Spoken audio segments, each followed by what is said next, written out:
Today's topic, I would like to change gear, though it's still an integral part of holistic approach to wellness within Christian context.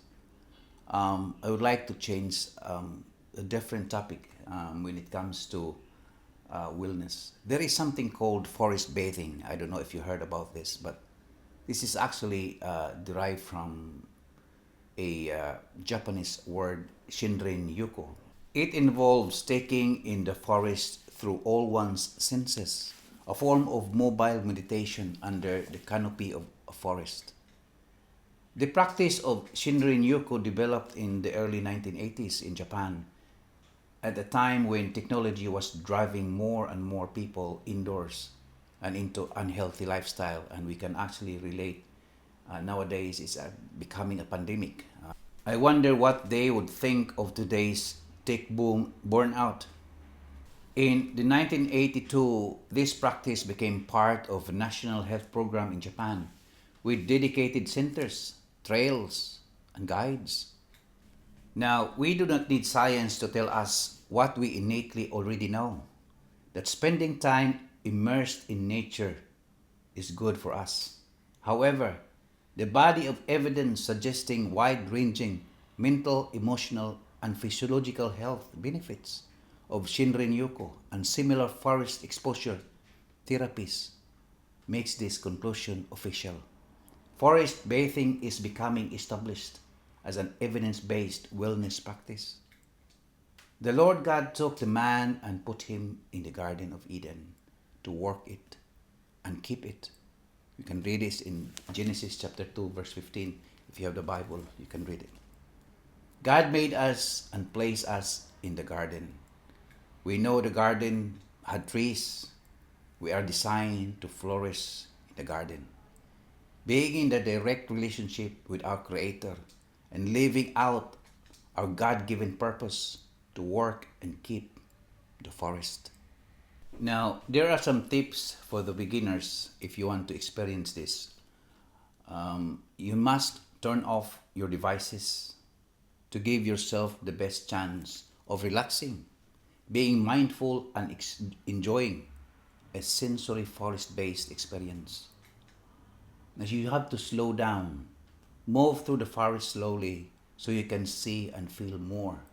Take long breaths deep into the abdomen, extending the exhalation of air to twice the length of inhalation sends a message to the body that it can relax. Stop, stand or sit, smell what's around you. What can you smell? Keep your eyes open. The colors of nature are soothing, and studies have shown that people relax best while seeing greens and blues. Stay as long as you can. Start with a comfortable time limit and build up to the recommended 2 hours for a complete forest bathing experience. Forest and nature offer opportunities for healing and restoration, physically, mentally, and spiritually. They can be seen as a place where God's presence is revealed and where individuals can experience God's creation and find comfort. The natural world can be a source of peace, renewal, and a reminder of God's goodness and care. We tend to separate things. We like to categorize things and treat them as if they don't have any relationship to each other.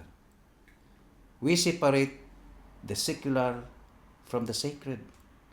We separate the natural from the supernatural, the spiritual from the physical, the body from the soul and the spirit. However, the truth is, it's all interconnected. Now, everything around us and in us is part of a great interwoven tapestry of God's plan, goodness, and genius. One piece of the plan has an effect on all the others. That is why it is so important to live for God and do His will, so it will have a positive effect on everything else involved. Remember, what God has joined together, man cannot separate. We cannot detach ourselves from His creation for we are one under God. And so I encourage everyone to go out there and be in nature and receive the rewards. A blessed day. Thank you for watching. See you in the next video.